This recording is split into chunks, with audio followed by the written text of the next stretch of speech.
Welcome back to the Daily Drum on WHUR and Sirius XM Channel 141. This is the Inside segment. I'm Harold Fisher. Tonight, as more federal workers try to adjust to their new normal, and others are wondering if they may be next to join the long list of those forced out of their jobs, there are growing efforts to fight back and provide resources. There's a big event taking place this weekend to help answer some questions and give solutions for current and former federal employees. Joining me tonight to talk about this federal, state, and local effort is Congressman Glen Ivey from Maryland's 4th Congressional District. Congressman Ivey, thank you so much for talking to us.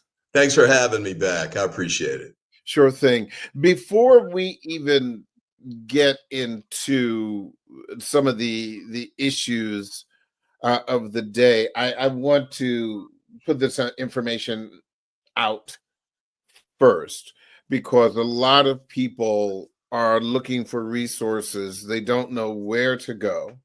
They are, confused. They're obviously worried. And there's just for a lot of them, as you know, there's just no rhyme or reason. So if you can, run down this event that you and your wife, Prince George's County Council Chair Jolene Ivey, are hosting. Yeah, thanks for having us on to discuss this. I mean, as you pointed out, these are really difficult, dire times, I think, for a lot of folks, federal government employees in particular, but also federal contractors and some of their employees as well. So we're trying to put together something that does, a lot to address their interests, their concerns, and their needs for information. So this event is going to be this Saturday, March 1st at Greenbelt Middle School. It'll start at 10 a.m. and run until noon. We're going to have several segments that'll go through and try and address the various questions and interests that people have. One is going to be talking about their legal rights, kind of what is the status of all these cases.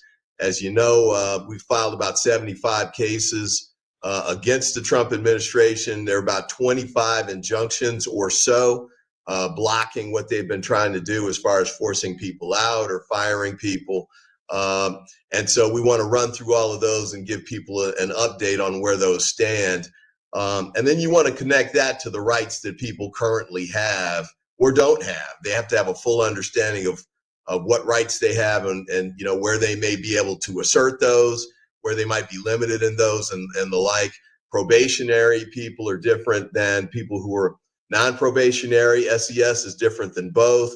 You're going to have people in departments and agencies that have certain rights, but you might have also collective bargaining agreements that provide them additional rights. We're going to try and walk through all of that so people kind of know where they stand and what they can do. In addition to that, we're going to have an advocacy group that's there to talk about, if you want to get involved, we've got protests going on and the like. How can you get involved and support those efforts? Because we got to push back. We can't just let it try and happen in court. We got to make sure we're happening. Things are happening in Congress and in the streets to try and fight back on this stuff.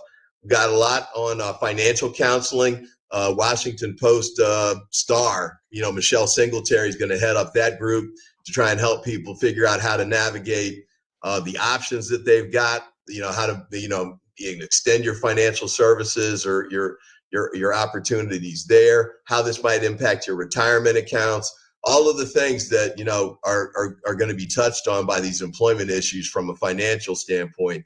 She's going to try and cover that. She's got some other people on her panel too. So, there's some, job counseling people who are coming too. It's not a job fair per se, but we are going to have people there who are going to talk to folks about, how to figure out next steps. Also, we'll have people from Prince George's County and the state of Maryland who are, talking about job openings that each of those governmental entities might have. I think the Attorney General's office from Maryland will be there as well. So we're going to try and cover a lot of different fronts. I know it's a lot to do at one time, and we're going to have follow-ups on these, but excuse me, the initial response has been really tremendous. We've gotten 500 recipient or people come contacting us saying they want to participate.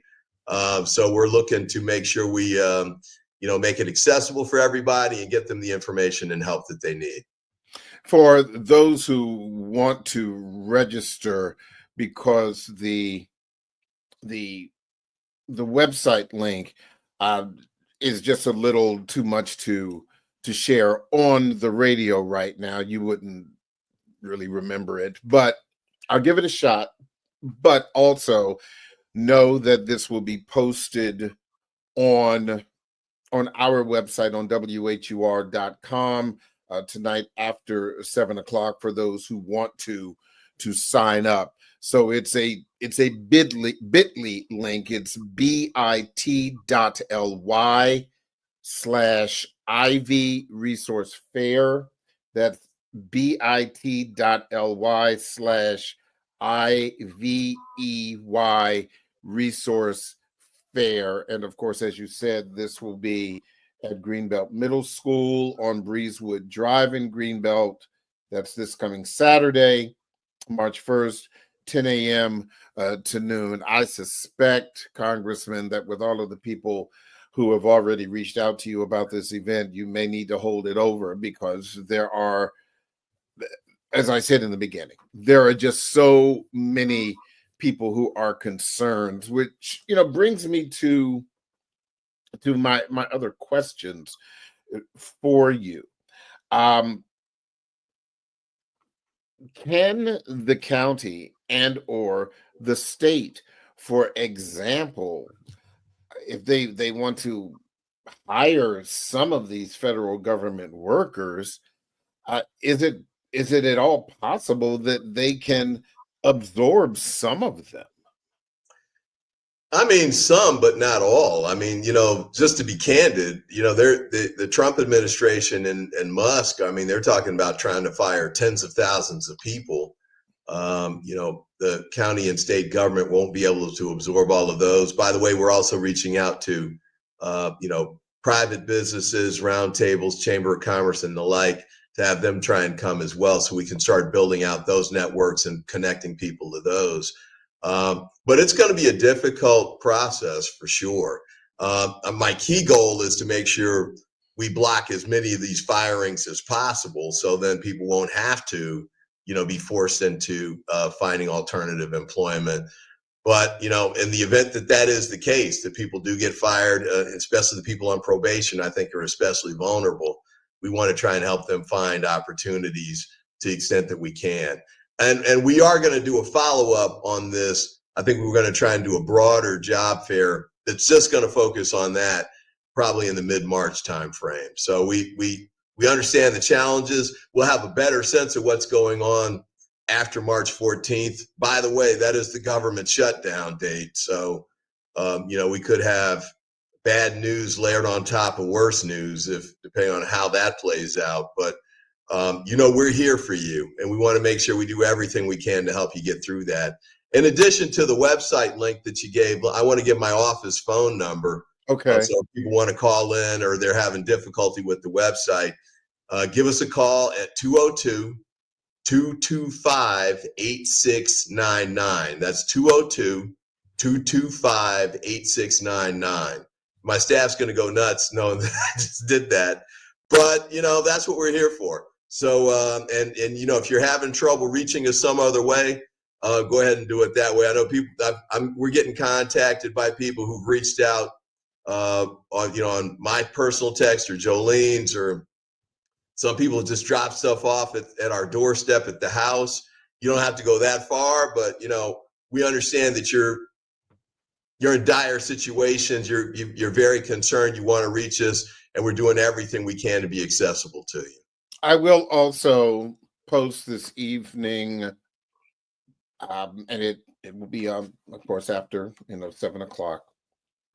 Should be on there, and actually at this point that phone number as well. So expect to get some calls tomorrow. I did also want to kind of get your reaction on something that actually happened earlier this week in Fairfax County, but this pertains to the issue that you're trying to address in your district and more broadly across the state. Fairfax County Public School announced that they don't have any teaching jobs available. They're at a 1% vacancy rate, where there were some federal employees or former federal employees who are hoping to get teaching jobs, and they're saying they don't have any.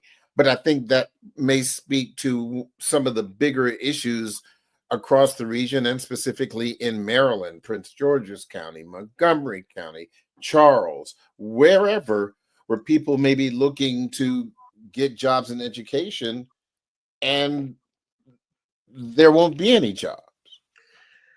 Yeah, I mean, the thing about teaching in public schools today, I mean, they require certification, and things that you might be a very high level government employee and still have challenges getting a job as a teacher in these school systems because of those requirements. I mean, I always explain to people, if you need a computer science teacher and Bill Gates says he'll do the class, he cannot be hired because he's not a college graduate and he's not certified. Kevin Durant couldn't coach high school basketball, I don't think, in Prince George's County because he's not a college graduate. So, I would say pursue it, because Lord knows we need talent and in the public schools and the teacher ranks. Those are very tough jobs. One of my sons was a teacher for 3 years, and we saw again how challenging that can be. But we'd love to have you come and participate to the extent you can. I want your reaction also to what is expected to be a fresh round of firings by DOJ. There's supposed to be thousands. Your thoughts on just if you're an employee at this point, just what kinds of things are going through your head. Historically, I don't think we've ever seen anything quite like this in this country in modern history. Yeah, I think that's right. I mean, I think obviously we're trying to take steps to block those firings and those additional steps. There are more lawsuits that are going to be filed. I know Attorney General Anthony Brown is looking to file a lawsuit in conjunction with other Democrats, Democratic AGs across the country. So we want to try and take that step. I think it's also important, too, to make sure we're putting as much pressure on House and Senate Republicans as we can. I know most of the people in this area are represented by Democrats, but, if you are represented by a Republican, make sure you're calling them and letting them know that you've got grave concerns about what's happening here. And not just, the fact that government employees are being fired and there's an economic impact on them and their families, which is very serious. But there's also the additional issue of, these people are doing jobs that benefit the American public. So, and you've seen from the Trump administration, like they fired the nuclear guys and then had to bring them back after the weekend. And I've run into people, all through the region. I was at Fort Washington Baptist Church on last Sunday, and one of the people that came up to speak to me was a woman who works at NIH. She works in the vaccine section.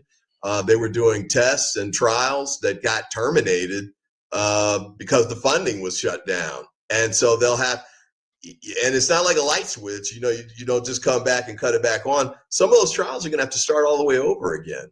And that's research for like cancer and Alzheimer's and those kinds of things that's just been thrown off track for no apparent reason. So it's clear that they're doing this in a very irresponsible and reckless way. We need to try and block that as much as we can, because the services are critical to people in the country to, make sure the food we eat gets inspected. We've seen these near miss airplane crashes in the wake of the major tragedy that we had at National Airport a few weeks ago. I've seen more near misses in the last 2 or 3 weeks than I can remember seeing in the last decade. Yeah. And they're just firing people too much, and this is the impact it's going to have. Congressman, hold on. We are going to take a quick break. We want to remind our listeners, don't forget you can hear this and every edition of the Daily Drum Insight segment via podcast on WHUR.com. The original Quiet Storm with Raheem Devon is next on WHUR. I'm Harold Fisher. This conversation continues on Sirius XM, channel 141 and 96.3 HD2 in just a few seconds.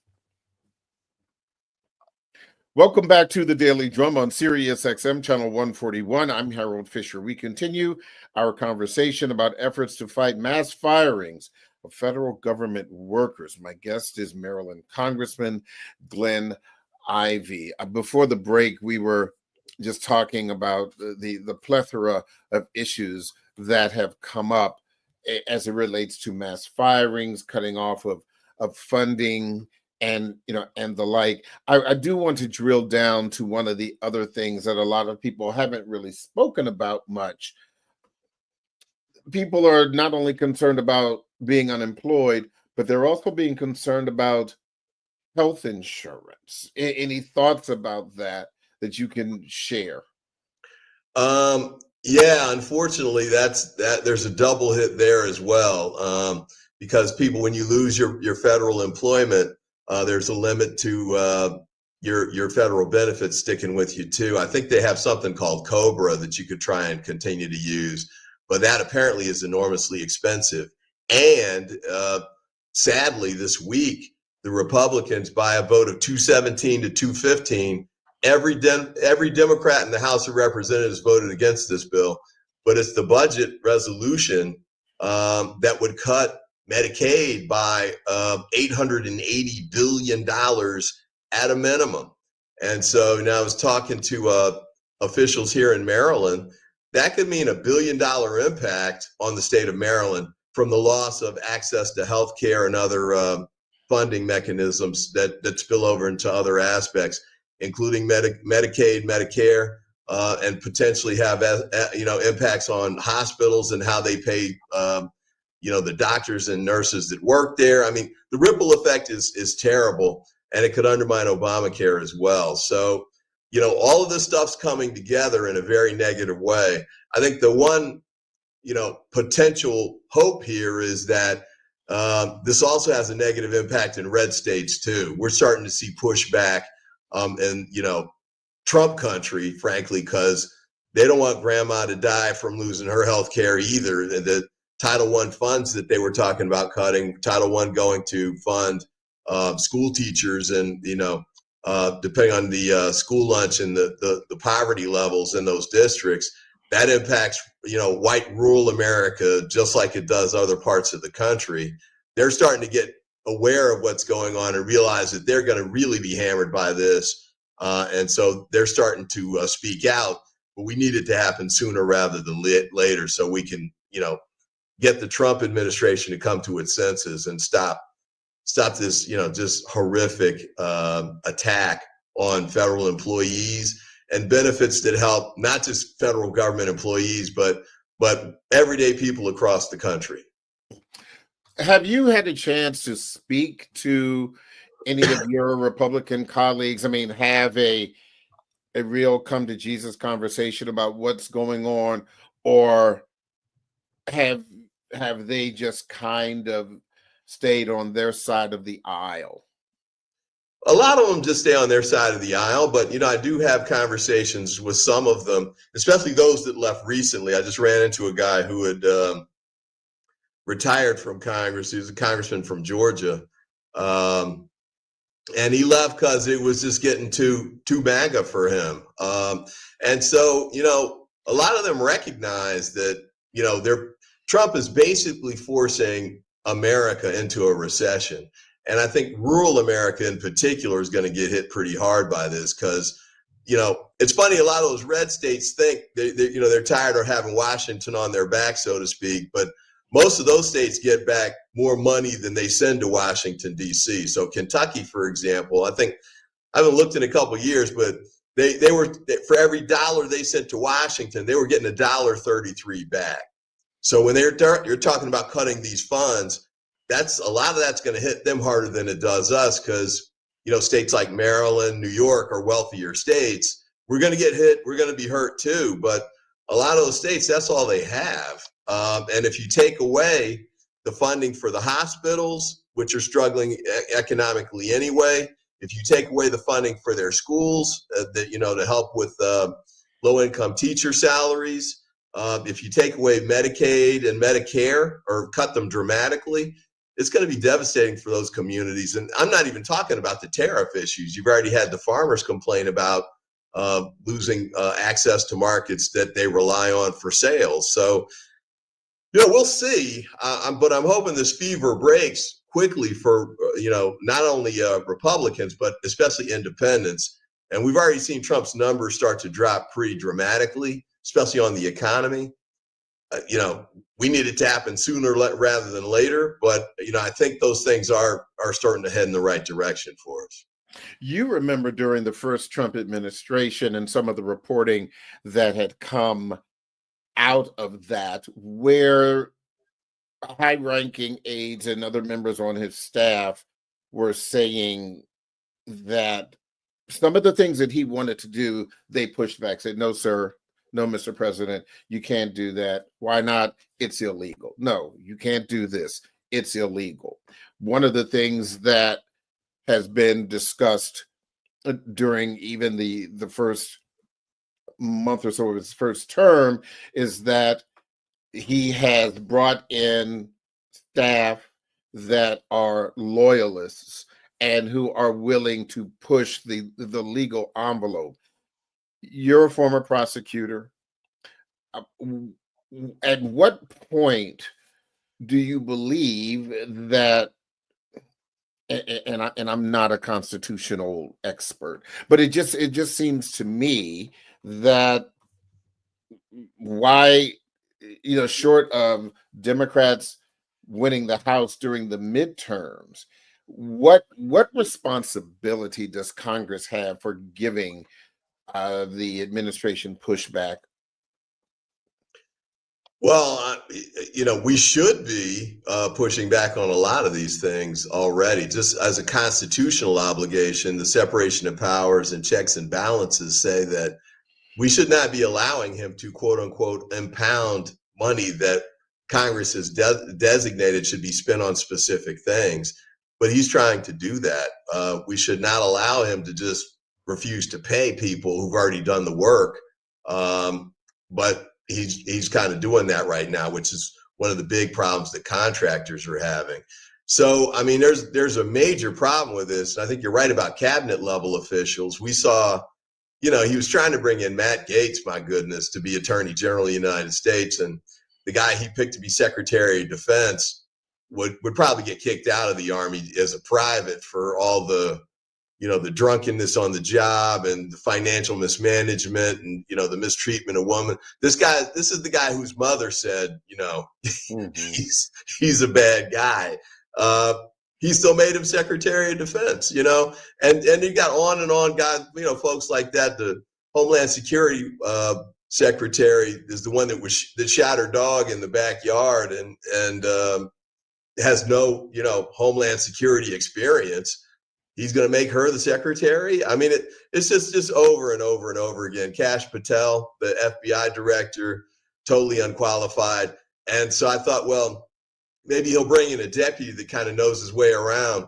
He brings in a talk show host who's never worked at the FBI to be the deputy of the FBI at a time when we really need to have all four cylinders go in there to do these investigations for, drug cartels and the like. He's disarming those guys. He fires the inspectors general that are supposed to be going after waste, fraud, and abuse. He got those guys out of the way first. So, when he's doing these firings for people, he's not trying to end up eliminate waste, fraud, and abuse in these departments. He's just trying to fire people so he can have more money available for the tax cuts for the billionaire buddies like Elon Musk. So it's a bad stretch, no question. Congress should be stepping up. Congressional Republicans are not, but that's why we need pressure on them externally to do it. Because if they're not worried about getting reelected, they're going to do whatever Trump tells them. Yeah, because I think it's one thing to, have your own people. Yeah, we know elections have consequences. And I guess my question was, more specific to, you can pick your cabinet, and if they are approved, by Congress, that's one thing. But I guess my question is, constitutionally, if the administration is doing these things, is Congress constitutionally obligated to stop it, or is that, or because we've never been in this situation before, that has never been tested, and so it is being tested now? Do you understand what I'm asking? I do, and Congress should be acting. Well, let's do it this way. Those of us who are old enough to remember Watergate, you had I a was about rogue to mention that. president. Yeah. Yeah, I mean, so Nixon was committing, not as bad as Trump, I'll say that, but committing all kinds of crimes, trying to steal the election, all of the dirty tricks, all of the milk money slush funds and all that stuff. He was doing all of that. But he tried to avoid being removed by Congress, first through impeachment and then by a trial, by withholding evidence, the 18-minute tape. That went to the court. Congress was like, nope, we want that. We're going to send you a subpoena. We're demanding that you turn that over. And so that was the thing that triggered the resignation, because the court said, you need to turn that over. Now, two steps there that we haven't had yet here. Number one is Congress asserted its authority to stand up to a president. Congressional Republicans are not doing that. I mean, whatever he wants, they're doing it. And we've seen that, just the political appointees he's made that, have no business even getting entry-level jobs at some of these places. They're letting them, be senators and secretaries of these agencies. The second step, though, is the courts. Now, so far, the courts, at least at the lower court level, the trial court level, they've been doing good. The problem is when it gets up to the Supreme Court, which Trump picked. I mean, it's a Trump Supreme Court. Are they gonna stand against him? Now, they kicked one case out, so far so good. But it's a thin reed to rely on. You hate to rely on Kavanaugh and Clarence Thomas and Sam Alito and those guys to protect the country. So that's why, in my view, we really have to get to 2026 and make sure the Democrats win the House of Representatives, make Hakeem Jeffries the Speaker of the House. That's our best counterweight to a Trump administration. So let me ask this, because these are the kinds of questions that have been discussed in my group of friends, and people who are wondering what's going on, because we've seen some feelers that have been put out by other analysts when they've discussed this.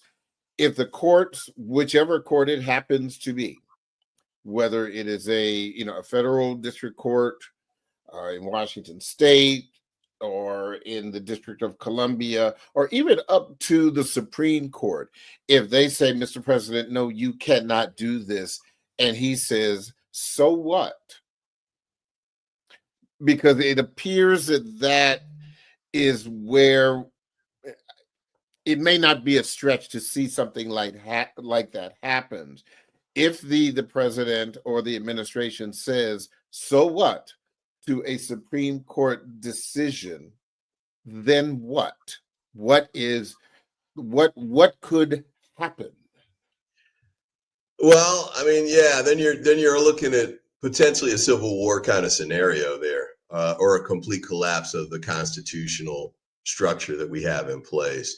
So, I don't want to go there from a speculation standpoint. It's still too early to do that. Although I will acknowledge this, you can't put anything past Donald Trump. So you will have to see. But I think before you get to the Supreme Court, you'll have district court rulings like we're having right now. You'll have appellate court rulings that are, in between the district court and the Supreme Court. They'll be issuing orders. So far, the administration has been essentially in compliance with those. And what you'd probably have tests of that happening more at the trial court level. Okay, we want you to do X by Thursday or something. And if he doesn't do it, okay, we're going to hold you in contempt of court. So there's a lot of sort of remedies and mechanisms the lower courts can use. Hopefully, as that ramps up, the public pressure would be enough that where people are saying, hey, look, I voted for you, but not to do this kind of stuff, and not to ignore the courts, and especially not to ignore the courts for the radical and reckless stuff that he's been doing. So that's the hope. I can't, I hoped Kamala Harris was going to win the presidency. So, sometimes hopes go unfulfilled, but, my hope is that we keep fighting, we keep ratcheting up the pressure, that it has the impact, and it forces them to reverse court. I want to talk to you about that pressure also. Obviously, as I said, you are also a student of history, and there is supposed to be on Friday this economic blackout, and I've discussed on this program before. This is, not 1955, the Montgomery bus boycott. It's a very, very different world. What is your opinion about economic boycotts to send a message? People have very, very short attention spans, and the economy doesn't remember anything at all. The economy is what it is today. No, that's a fair point. I'll say it this way. I mean, I just saw an article in the Financial Times that Target's been hit pretty significantly. Their sales have dropped over the last few weeks based on this public effort, and that is having an impact on them. Now, this is based on them backing away from the DEI commitments that they'd made in the wake of the George Floyd murder. Those can be effective. Now, on the other side, they did that with, I think, Disney. They went after them, and Bud Light. I don't remember all the particulars about those, but the African American community is, I think we're like about ninth in the world in buying power. So, we can vote with our dollars as much as we can vote with our votes, and we should be taking full advantage of that. And it's time to flex our muscles, to the extent we can participate in these kinds of things.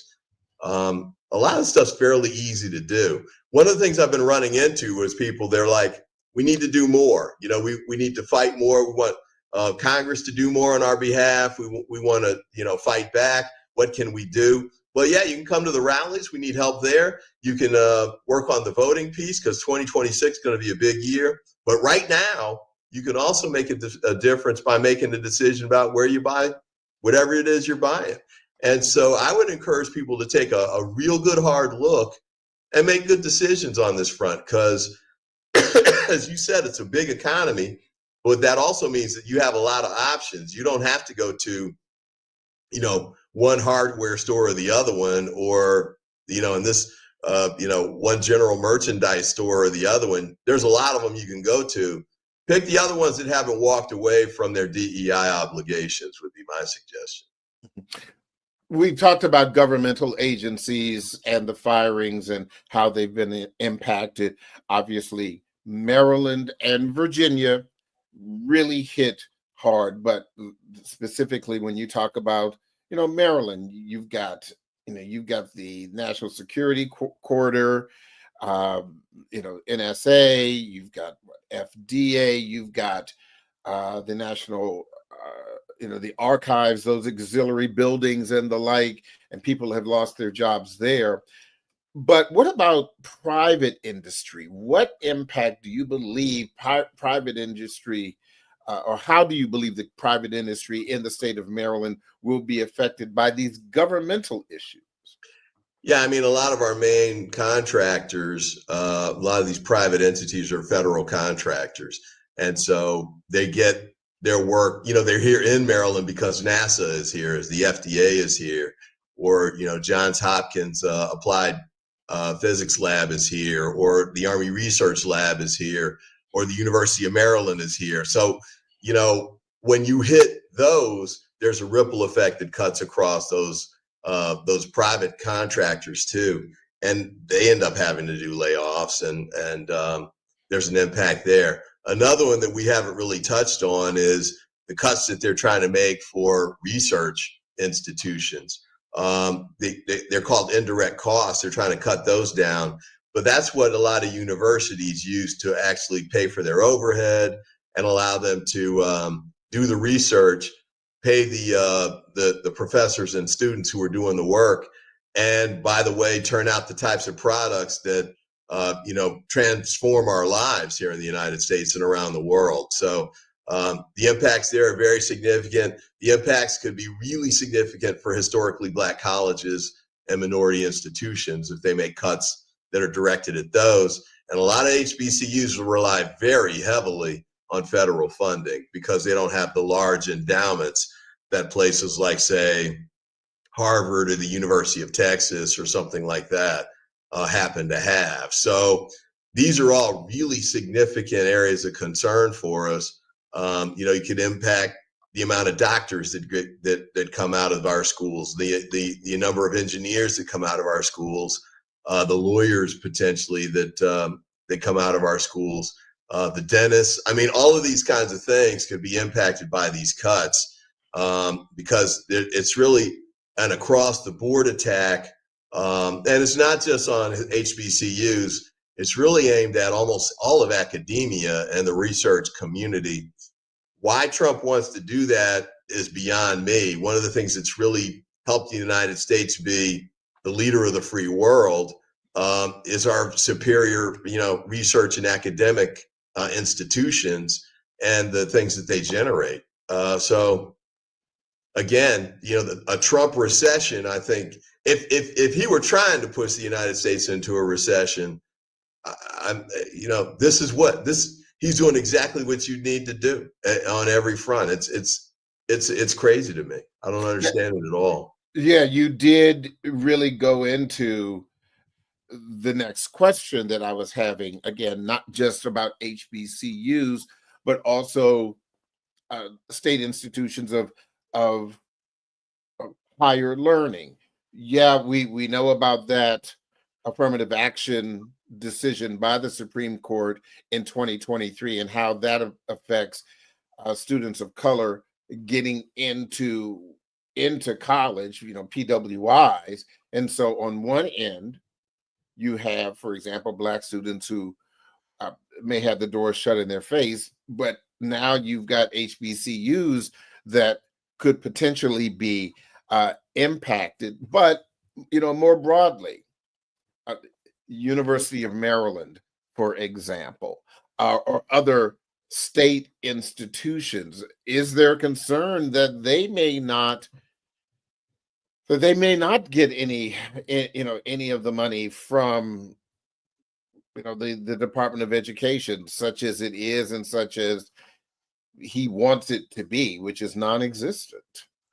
Yeah, I mean, they've already started suffering from payments being cut off, funding being cut off, grants being restricted, questions being raised about grants that they were expecting to be offered up so they could compete for them, but it's not clear that they're going to be putting them out for competition or bid now. So a lot of these institutions, and you're right, it's the University of Maryland, it's the California system. I mean, you name it, they're all suffering from the same concerns. MIT, it's really devastating, and it doesn't make a lot of sense. What you're doing is you're really having an impact on a whole generation of researchers, scientists, engineers, and the like, who are trying to come through, get their educations, get their degrees, get involved, get to work,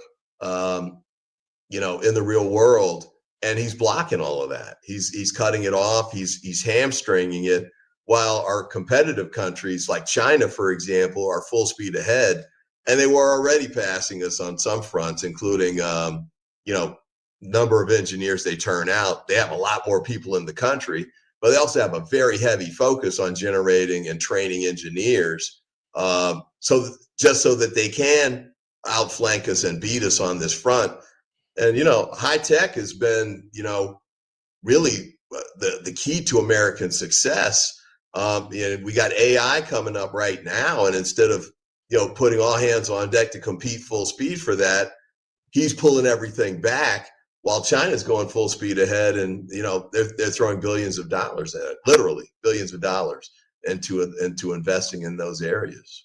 I've got a minute or so left. Any final thoughts about just where we are and, what the immediate future could look like over the next several months? And indeed, what might you expect to hear from him when he addresses Congress on Tuesday? Well, I mean, I think it's pretty clear that things are going to get worse before they get better. But we really need to make sure that, we stay focused, we continue to fight the good fight, keep the faith, keep moving forward, keep the pressure on. So, they talk about this shock and awe thing, and they're real proud of the fact that they rolled this out. And you got Elon Musk standing on a stage waving a chainsaw around like he's, a 10-year-old kid that, needs to be put on restriction or something. But, the only way to rein that in is we just got to beat them back. And I think, people, whatever you can do that. If it's, they join into these protests, do it. If it's supporting organizations that are doing it, do that. If it's joining a union that represents your government agency, do that. And I know you got to look out for yourself and your family too financially. We're going to have some people available to help with that on Saturday at Greenbelt Middle School. So come join us then. And if you have other needs, we've got additional resources we can try and connect you up with. But we're going to have to get through this together. And I think we're going to have to continue to fight together. And ultimately, I think we'll win together. But there's a long ways to go before we get there. Maryland Congressman Glen Ivey, Maryland's 4th Congressional District. Always a pleasure speaking with you. Good luck on Saturday, and we will continue to be in touch, sir. Thank you so much. Thanks for having me, and thanks for doing this. Sure thing. Absolutely. That is the Daily Drum for this Thursday, February 20.